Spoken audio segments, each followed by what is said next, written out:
പൂക്കുന്ന വരയാടുകളുടെ സ്വന്തം നാട്. സമുദ്രനിരപ്പിൽ നിന്നും 2000-ലധികം അടി ഉയരത്തിൽ സ്ഥിതി ചെയ്യുന്ന കേരളത്തിലെ ഇരവികുളം നാഷണൽ പാർക്ക്. ഈ മനോഹരമായ വേനൽ അവധിക്കാലത്ത് നമ്മുടെ കുട്ടികൾക്ക് പ്രകൃതിയുടെ ഒരു വലിയ പാഠപുസ്തകം തന്നെ ഇവിടെയുണ്ട്.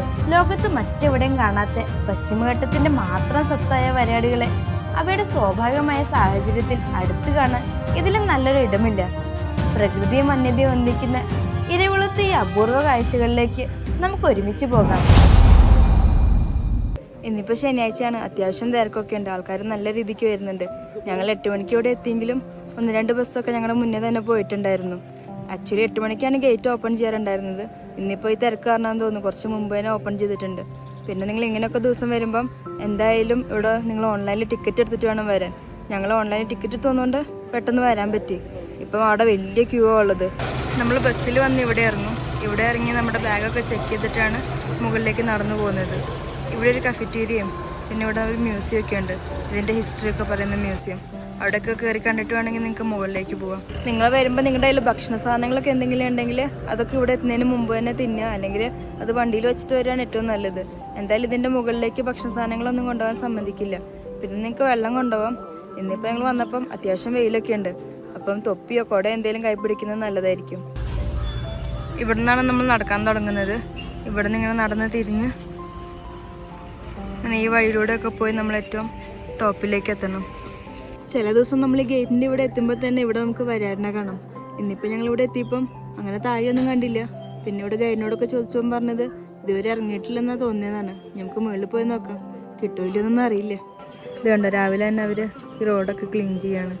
ഇത് ഇന്ത്യയിലെ തന്നെ നമ്പർ 1 നാഷണൽ പാർക്കാണ്. അതിപ്പം ക്ലെൻലിനെസ്സിൻ്റെ കാര്യമാണെങ്കിലും മെയിൻ്റെനൻസിൻ്റെ കാര്യമാണെങ്കിലും നല്ല രീതിക്ക് ഒരു മെയിൻറ്റെയിൻ ചെയ്യുന്നുണ്ട്, എല്ലാം ചെയ്യുന്നുണ്ട്. അടിപൊളിയായിട്ട് തന്നെയാണ് ഈ പാർക്ക് ഒരു വച്ചിരിക്കുന്നത്.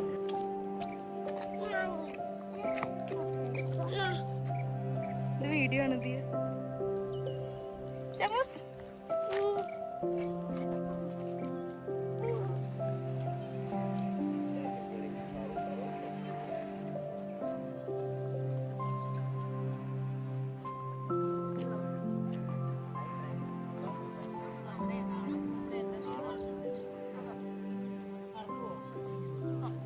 ഇത് ഞങ്ങൾ കഴിഞ്ഞ പ്രാവശ്യം വന്നപ്പോൾ ഇവിടെ ഉണ്ടായിരുന്നില്ല കേട്ടോ. ഇത് പുതിയതായിട്ട് പണിതൊരു വ്യൂ പോയിൻ്റാണ്, റെയിൻബോ വ്യൂ പോയിൻ്റ്. ഒരു സമയത്ത് 5 പേർക്ക് ഒറ്റയടിക്ക് കയറാൻ പറ്റുള്ളൂ. നമ്മളിത് റെയിൻബോ വ്യൂ പോയിന്റിൽ കയറുകയാണ്.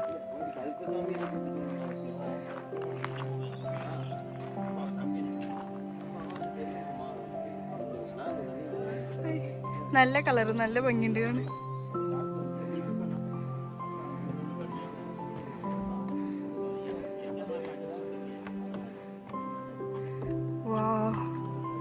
അടിപൊളി. മൂന്നാറിൽ നിന്ന് ഏകദേശം 10 കിലോമീറ്റർ ഉള്ളൂ ഈ നാഷണൽ പാർക്കിലേക്ക്. മൂന്നാർ വന്ന ഇതൊരു മസ്റ്റ് വിസിറ്റ് പ്ലേസ് ആണ്. ഞങ്ങൾ രാവിലെ 8 മണിക്ക് മുമ്പ് തന്നെ ഇവിടെ എത്തിയിരുന്നു. താഴെ ടിക്കറ്റൊക്കെ കാണിച്ച് ഞങ്ങൾ ഈ ബസ്സിലാണ് മുകളിലേക്ക് പോയത്. ഏകദേശം 4 കിലോമീറ്റർ നമുക്ക് മുകളിലേക്ക് പോകാനുണ്ട്. നമ്മൾ ഈ നാഷണൽ പാർക്കിലേക്ക് കയറുമ്പോൾ തന്നെ നമുക്ക് ഈ പാർക്കിനോടൊരു പ്രത്യേക ഇഷ്ടം തോന്നും. ഈ നാഷണൽ പാർക്കിലേക്ക് അധികം ആൾക്കാർ വരുന്ന ആക്ച്വലി വരയാടിനെ കാണാനാണ്. നമ്മൾ തേടി വന്ന ആൾക്കാരനെ കാണിച്ചു തരാട്ടോ. രോധാരൻ ആദ്യം വന്നിട്ടുണ്ടായിരുന്നു. അപ്പോൾ ഇത് സ്പോട്ട് ചെയ്തിട്ട് ക്യാമറ ഒക്കെ സെറ്റ് ചെയ്യുന്നുണ്ട്.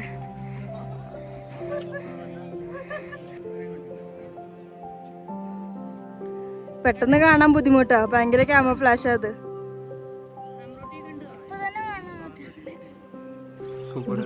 നല്ല ക്ലാരിറ്റി இருக்குல்ல. If you wait, it will come up. It will come up, huh? Yeah. Oh. You can watch too closely. Oh.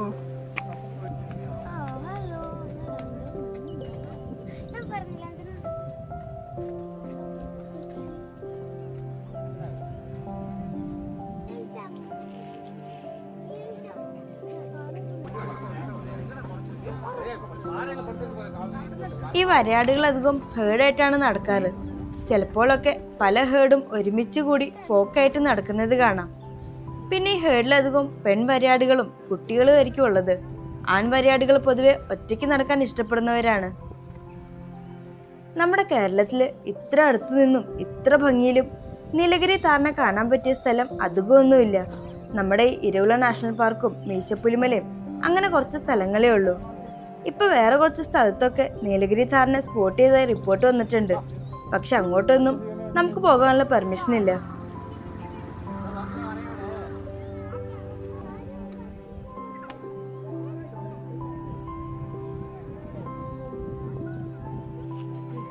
ഇന്നത്തെ ഈ ഒരു ട്രിപ്പിൽ ഞാനും രോഹിതേട്ടനും മാത്രമല്ല, രോഹിതേട്ടൻ്റെ അച്ഛനും അമ്മയും സിസ്റ്ററും ഹസ്ബൻഡും കുട്ടികളും അങ്ങനെ ഒരു ഫാമിലി ട്രിപ്പാണിത്. നിങ്ങൾ ഫാമിലിയൊക്കെ ആയിട്ട് വരുമ്പോൾ കുട്ടികളെ വരയാടിനെ കാണിക്കാൻ പറ്റിയ നല്ലൊരു ഓപ്ഷനാണ് ഇരവിള നാഷണൽ പാർക്ക്. കുട്ടികൾക്കൊക്കെ ഒരു ടെൻഷനും കൂടാതെ കാട്ടിലൂടെയൊക്കെ നടന്ന് ഈ വരയാടിനെ അതിന്റെ നാച്ചുറൽ ഹാബിറ്റാറ്റിൽ തന്നെ കാണാൻ സാധിക്കും. വരയാടിനെ മാത്രമല്ല കേട്ടോ, ഇവിടുന്നുള്ള വ്യൂവും പിന്നെ ഈ ട്രക്കും ഇവിടെയുള്ള കുറിഞ്ഞി പ്ലാന്റ്സ് ഒക്കെ കണ്ട് അവർക്ക് ശരിക്കും എൻജോയ് ചെയ്യാൻ പറ്റിയൊരു സ്ഥലമാണ് ഇരവിള നാഷണൽ പാർക്ക്.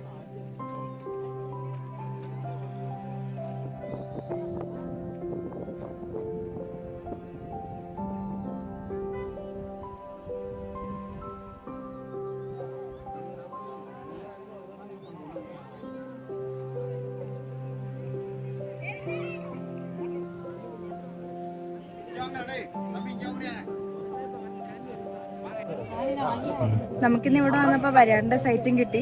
ഒരു ഹേർഡ് ഇതേ താഴെ ഇരിക്കുന്നുണ്ട്. നമ്മൾ പ്രതീക്ഷ ശരിക്കും ആ രാജമലയിൽ നിന്ന് ഇറങ്ങി വരുന്നതൊക്കെയായിരുന്നു. പക്ഷെ നമ്മളിവിടെ എത്തിയപ്പോഴേക്കും അവരെന്തായാലും താഴെ എത്തിയിട്ടുണ്ട്. എന്താ ഈ ഒരു ഫോറസ്റ്റ് പാച്ച് നിങ്ങൾ കാണുന്നില്ലേ, കണ്ടിന്യൂസ് ആയിട്ട് ട്രീസ് ഉള്ളത്? ഇത് ശരിക്കും ഷോള ഫോറസ്റ്റ് ആണ്. ഇവിടെ നമുക്ക് വരയാടിനെ മാത്രമല്ല കേട്ടോ, ബാക്കിയുള്ള ആനിമൽസിന്റെ സൈറ്റും കിട്ടാറുണ്ട്. ഞങ്ങളിവിടെ വന്നപ്പോൾ സാമ്പാടിയറിനൊക്കെ കണ്ടിട്ടുണ്ടായിരുന്നു.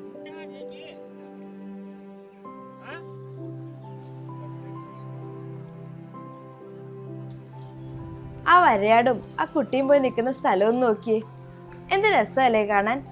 പ്രത്യേകിച്ച് അതിൻ്റെ ബാക്ക്ഗ്രൗണ്ട്. ഇവിടെ ഇരകുളത്ത് വന്നു കഴിഞ്ഞാൽ ഇവിടുത്തെ പ്രത്യേകത ഇതാണ്, ഇവർ എവിടെ പോയി നിന്ന് കഴിഞ്ഞാലും നമുക്ക് നല്ലൊരു ഫ്രെയിം ആയിരിക്കും കിട്ടുന്നത്.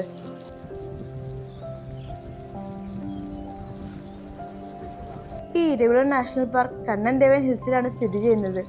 97 സ്ക്വയർ കിലോമീറ്ററായി പരന്നു കിടക്കുന്ന ഈ നാഷണൽ പാർക്കിനെ 3ആയിട്ടാണ് ഡിവൈഡ് ചെയ്തിട്ടുള്ളത്. കോർ ഏരിയയും ബഫർ ഏരിയയും പിന്നെ ടൂറിസം ഏരിയയും. അതിൽ നമ്മളിപ്പോഴുള്ള ടൂറിസം ഏരിയ പറയുന്നത് രാജമല എന്നാണ്. പിന്നെ എടുത്തു പറയേണ്ട ഒരു കാര്യം, നമ്മുടെ സൗത്ത് ഇന്ത്യയിലെ ഏറ്റവും വലിയ പീക്കായ ആനമുടി പീക്ക് നമ്മുടെ ഇരവിള നാഷണൽ പാർക്കിലാണ് സ്ഥിതി ചെയ്യുന്നത്. പക്ഷെ നമ്മളിപ്പോൾ നിൽക്കുന്ന ഭാഗത്ത് നിന്ന് നമുക്ക് ആനമുടി പീക്ക് കാണാൻ പറ്റില്ല. ഈ വരയാട് തമിഴ്നാടിന്റെ സ്റ്റേറ്റ് അനിമലാണ്. ഇതിന്റെ ദേഹത്ത് അങ്ങനെ വരയൊന്നും കാണാനില്ലല്ലോ, പിന്നെ എന്തിനാ ഇതിനെ വരയാടെന്ന് വിളിക്കുന്നതെന്നൊരു സംശയമുണ്ടോ? ഞങ്ങൾ കഴിഞ്ഞ വീഡിയോയിൽ ഇത് പറഞ്ഞിട്ടുണ്ടായിരുന്നു. തമിഴിൽ വര എന്ന് വെച്ചാൽ ക്ലിഫ് എന്നാണ്, മല എന്നാണ് ഉദ്ദേശിക്കുന്നത്. ഈ മലയിൽ കാണുന്ന ആടായതുകൊണ്ടാണ് ഇതിനെ വരയാടെന്ന് വിളിക്കുന്നത്.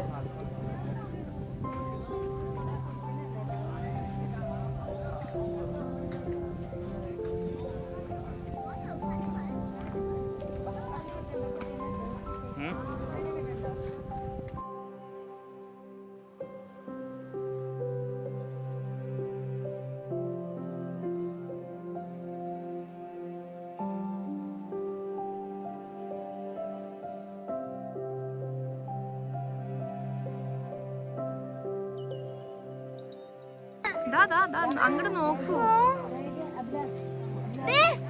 ചേച്ചി, വരുന്നു. ആ വരയാടുകള് നമ്മൾ നിൽക്കുന്ന ഭാഗത്തേക്ക് വരുന്നുണ്ട്. ഇപ്പം വെയിൽ നല്ലപോലെ കൂടിയിട്ടുണ്ട്, ചൂടും നല്ല പോലെയുണ്ട്.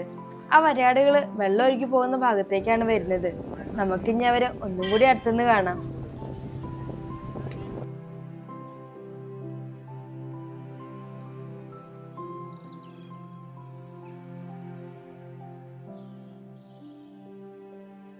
ഇന്ന് നല്ലൊരു കാലാവസ്ഥയായിരുന്നു. ഈ വരയാടുകളാണെങ്കിലും കുറേ നേരം റോഡിന്റെ സൈഡിലൊക്കെ വന്ന് നിന്നു. ഇന്നിവിടെ വന്നവർക്കൊക്കെ വരയാടിന്റെ നല്ലൊരു സൈറ്റിംഗ് തന്നെ കിട്ടിയിട്ടുണ്ടാവും.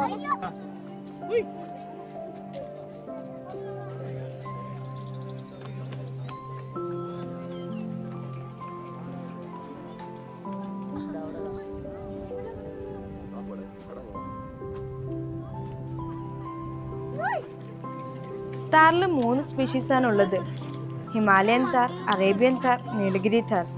അതിൽ നമ്മുടെ ഇന്ത്യയിൽ നമുക്ക് ഹിമാലയൻ താറിനെയും നീലഗിരി താറിനെയും കാണാൻ സാധിക്കും.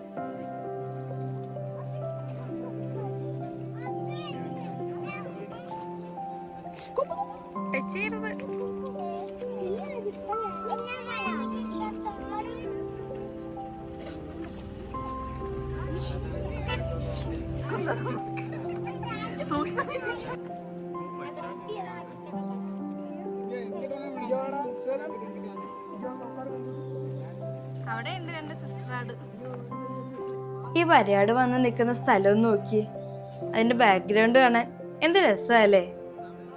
ഈ വരയാടിന്റെ ബാക്കിൽ കാണുന്ന മലയാണ് രാജമല. ഈ വരയാടുകൾ അധികവും വരാറ് ആ മലയിൽ നിന്നാണ്. അത് ഇറങ്ങി വരുന്ന വിഷ്വലൊക്കെ കാണാണ്ടല്ലോ, ഭയങ്കര ഭംഗിയാണ്.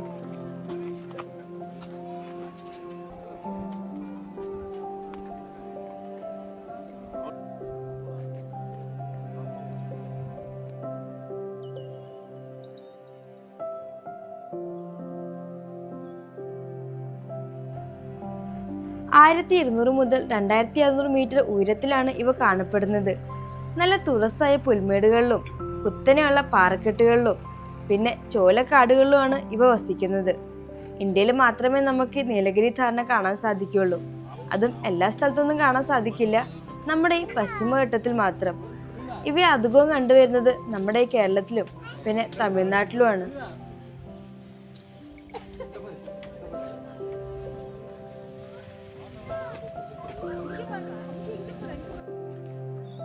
ഇവിടെ കാട് നിൽക്കുന്നുണ്ട്.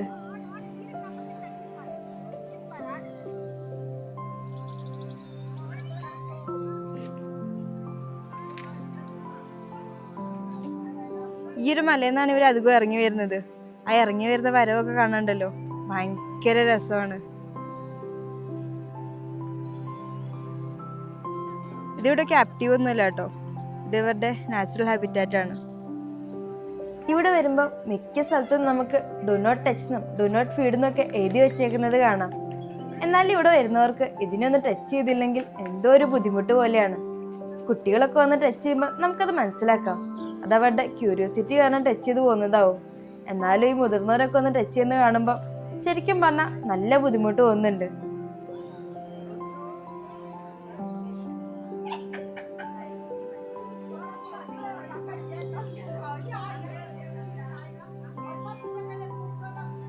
നമ്മളിപ്പോൾ നടക്കാൻ പോകുന്നത് ഷോള ഫോറസ്റ്റിൻ്റെ പാച്ചിലൂടെയാണ്.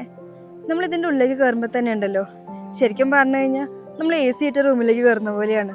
ഭയങ്കര കൂളിംഗ് ആണ്. പിന്നെ ഇവിടുത്തെ ഓക്സിജനൊക്കെ പിന്നെ പറയണ്ടല്ലോ, നമ്മൾ തന്നെ ഒന്ന് റിഫ്രഷ് ആവും. ഈ ഷോള ഫോറസ്റ്റിൻ്റെ ഉള്ളിലായിട്ടുള്ളൊരു അമ്പലമാണ്.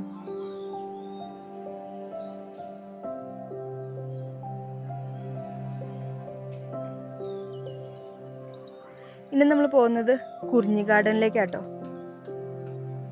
ഇതിനു മുമ്പൊക്കെ ഞങ്ങൾ ഇവിടെ വന്നപ്പോൾ ഉണ്ടല്ലോ, ഇവിടെ ഇഷ്ടം പോലെ മരങ്ങളൊക്കെ ആയിട്ട് ആകെ തിങ്ങി ഒരു ഇരുട്ടൊക്കെയുള്ള സ്ഥലം പോലെയായിരുന്നു. ഭയങ്കര ഭംഗിയായിരുന്നു കാണാൻ. ഇപ്പോൾ ഇവിടെ എന്താണെന്നറിയില്ല, ആകെ വെട്ടി തെളിച്ചിട്ടുണ്ട്.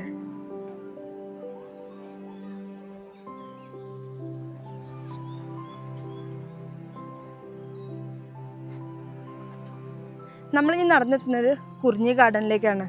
ദേ അവിടെ കാണുന്ന പ്ലാന്റൊക്കെ കുറിഞ്ഞിയാണ്. ഇപ്പോൾ ഫ്ലവർ ഒന്നുമില്ല.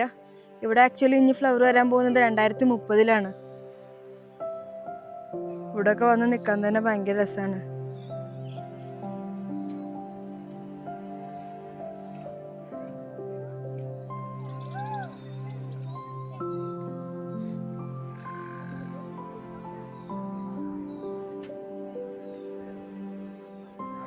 ഇതാട്ടോ കുറിഞ്ഞിപ്പൂ ഉണ്ടാകുന്ന ചെടി.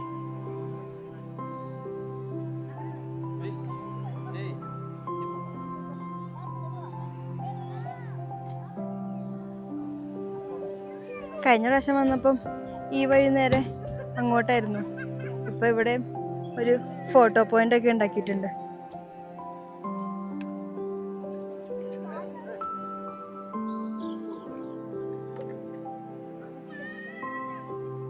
ഇന്നിപ്പോൾ ശനിയാഴ്ച ആയതുകൊണ്ട് ഭയങ്കര തിരക്കാണ്. ഇഷ്ടംപോലെ ആൾക്കാർ വരുന്നുണ്ട്. ഫോട്ടോ എടുക്കുന്ന പോയിന്റിലൊക്കെ ഭയങ്കര തിരക്കാണ്. കുറേ നേരം വെയിറ്റ് ചെയ്യണം.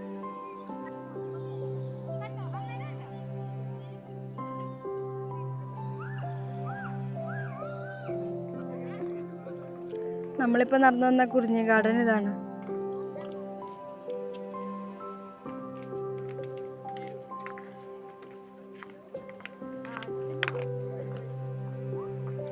നമ്മളത് എൻഡിലേക്ക് എത്താറായിട്ടുണ്ട്. നമുക്ക് എന്തായാലും അവിടെയും കൂടി ഒന്ന് പോയി നോക്കാം. ആ ഒരു ഫോട്ടോ പോയിന്റ് ആക്ച്വലി കാണാൻ നല്ല രസമുണ്ട് അല്ലേ? ഇവിടെ ഈ ഇടയ്ക്ക് കാണുന്ന ചെടികളൊക്കെ കുറിഞ്ഞിൻ്റെ തന്നെയാട്ടോ. ശരിക്കും 2030 നമുക്ക് കുറിഞ്ഞൊക്കെ പൂത്തിക്കുന്ന സമയത്ത് ഒന്നും കൂടി വന്ന് ഇതൊക്കെ കാണാം. നമ്മളിവിടെ വരുമ്പോൾ എപ്പോഴും നമുക്ക് ഈ സൈറ്റും കിട്ടുന്നൊന്നുമില്ല കേട്ടോ വരയാടിൻ്റെ. ഇതിപ്പോൾ അവരുടെ ക്യാപ്റ്റീവ് ആയിട്ടുള്ള സ്ഥലമൊന്നും അല്ലല്ലോ. അവർക്ക് തോന്നിയാലാണ് അവർ വരിക. പിന്നെ നിങ്ങൾ ഏർലി മോർണിംഗ് ഒക്കെ വരുവാണെങ്കിൽ ഇവരെ കാണാനുള്ള ചാൻസ് ഉണ്ട്. മാക്സിമം നിങ്ങൾ 8 മണിക്ക് തന്നെ വരാൻ നോക്കുക. നമ്മൾ ബസ് ഇറങ്ങി കഴിയുമ്പോൾ നമുക്ക് കുറച്ച് ദൂരം മുകളിലേക്ക് നടക്കാനുണ്ട്. എന്നാലേ നമ്മൾ ഈ ഒരു എൻഡ് പോയിന്റിലേക്ക് എത്തുള്ളൂ. ഇത് കുറച്ച് കയറ്റായതുകൊണ്ട് മിക്ക ആൾക്കാരും കുറച്ച് കയറിയിട്ട് പിന്നെ തിരിച്ചു പോകുന്നത് കണ്ടു. അതുകൊണ്ട് പറയാണ്, നിങ്ങൾ ഇങ്ങോട്ട് വരികയാണെങ്കിൽ ഈ എൻഡ് പോയിന്റ് വരെ വരാൻ ശ്രമിക്കണം. അത്ര ബുദ്ധിമുട്ടുള്ള കയറ്റമൊന്നുമല്ല. പിന്നെ നമ്മൾ വരുന്ന വഴിക്കൊക്കെ ഇരിക്കാനുള്ള സ്ഥലമുണ്ട്. നമ്മൾ വന്ന ബസ്സിൽ തന്നെ തിരിച്ചു പോകണമെന്ന് നിർബന്ധമൊന്നുമില്ല. അതുകൊണ്ട് നമുക്ക് നമ്മുടെ ടൈം എടുത്ത് റെസ്റ്റ് ചെയ്ത് മെല്ലെ കയറിയാൽ മതി. ഇവിടെ വരെ വന്ന സ്ഥിതിക്ക് ഒന്ന് മെല്ലെ കയറി ഈ സ്ഥലങ്ങളൊക്കെ ഒന്ന് കണ്ടുപോകാൻ ശ്രമിക്കണം.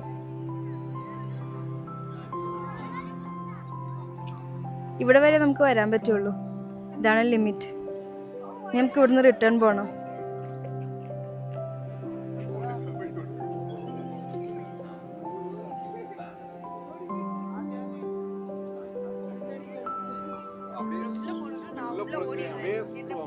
നമ്മളിപ്പോൾ ഇറങ്ങാറായപ്പോഴേക്ക് നല്ല പോലെ കോടമഞ്ഞ് കയറി വരുന്നുണ്ട്.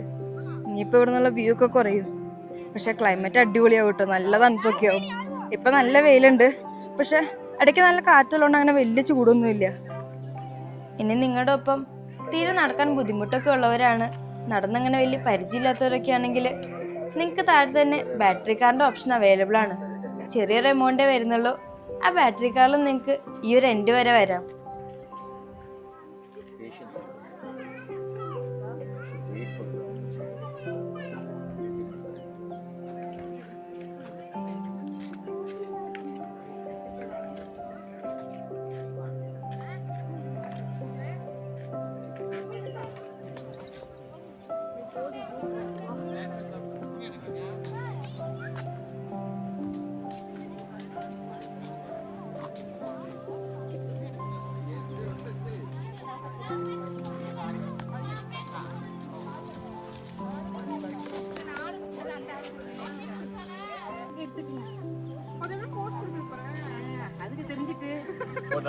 ഈ ഇരവികുളം നാഷണൽ പാർക്ക് കൊല്ലത്തിൽ 2 മാസം ക്ലോസ് ചെയ്തിടാറുണ്ട്.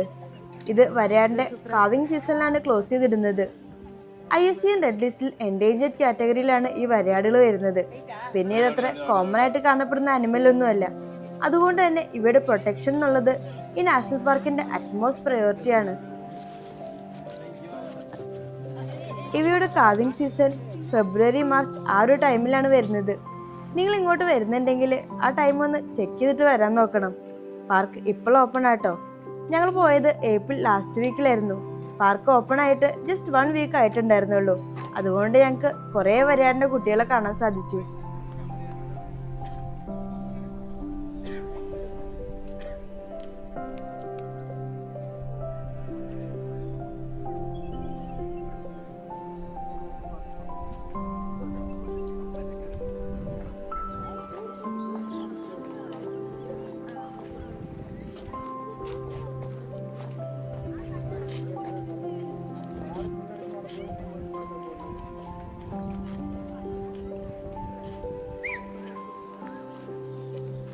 ഇവർക്ക് ഈ വിസ്ലിംഗ് സൗണ്ട് ഭയങ്കര പേടിയാട്ടോ. ഞങ്ങളിത് ഇതിന് മുമ്പ് ഇവിടെ വന്നപ്പോൾ നോട്ടീസ് ചെയ്തിട്ടുണ്ട്. ആ വിസിലിൻ്റെ സൗണ്ട് കേട്ട ഉടനെ തന്നെ അവർ പെട്ടെന്ന് പാനിക്കായി അവിടെ നിന്ന് മാറിപ്പോയി. ഒരുപക്ഷെ അത് അവരേറ്റവും അധികം ഭയക്കുന്ന അവരുടെ പ്രെഡേറ്ററായ വിസ്ലിംഗ് ഡോഗ് കാരണമായിരിക്കും.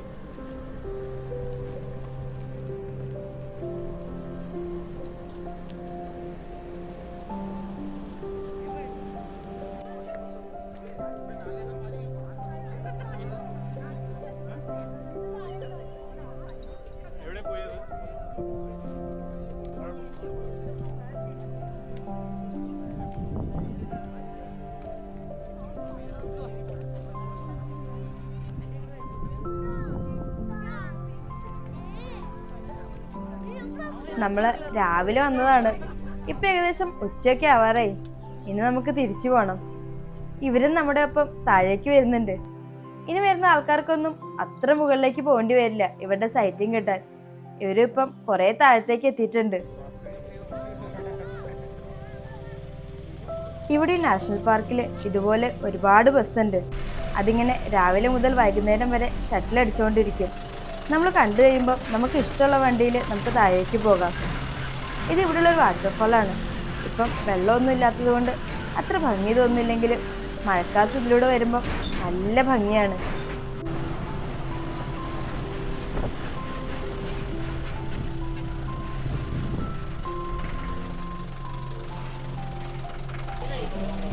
ഇതാ നടന്നു പോകുന്ന നീലഗിരി താറില്ലേ, അതൊരു സാഡിൽ ബാക്കാണ്. ഈ അഡൽട്ടായ മേൽ നീലഗിരി താറിനെയാണ് സാഡിൽ ബാക്ക് എന്ന് വിളിക്കുന്നത്. നമ്മൾ കുറച്ച് താഴേക്ക് ഇറങ്ങി വന്നപ്പോഴാണ് ഇവിടെ ഒരു കൂട്ടം വരയാടുകൾ നിൽക്കുന്നത് കണ്ടത്. അതിൽ 1-2 എണ്ണം ഈ സാഡിൽ ബാക്ക് ആയിരുന്നു.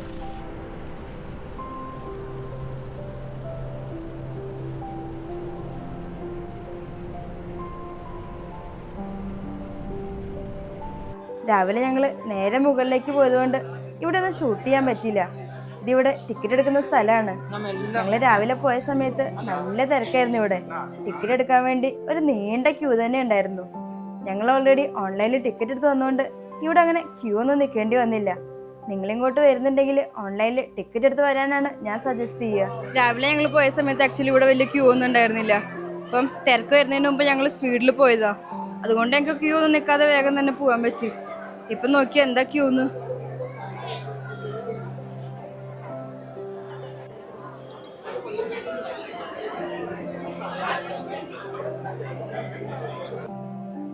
ഇവിടെ വന്നു കഴിഞ്ഞാൽ ഇവിടെ കാണേണ്ട വേറൊരു സ്ഥലമാണ് ഇവിടെയുള്ള ഓർക്കിഡേറിയം ഫേണറിയും. ആൾക്കാർ ഇവിടെ വരുമ്പോൾ ഈ ഒരു സ്പോട്ട് മിസ് ചെയ്യും. പക്ഷെ അടിപൊളിയായിട്ട് സെറ്റ് ചെയ്തേക്കുന്നതാണ്. ഇവിടെയുള്ള ഈ ഫേൺസൊക്കെ കണ്ടോ? ഈ ഫേൺസ് ശരിക്കും ഡൈനോസർ കാലഘട്ടത്തിലുള്ള ചെടിയാണ്. അപ്പം ഇവിടെ വരുമ്പോൾ നിങ്ങൾ എന്തായാലും ഇത് മിസ് ചെയ്യാതെ കാണണം. ഭയങ്കര അടിപൊളിയായിട്ടോ ഇവിടെ സെറ്റ് ചെയ്തേക്കുന്നതും.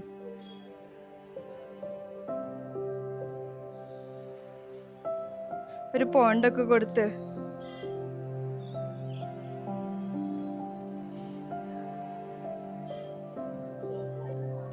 ഫേൺസ് മാത്രമല്ല ഓർക്കിഡ്സും ഉണ്ട് ഇഷ്ടം പോലെ.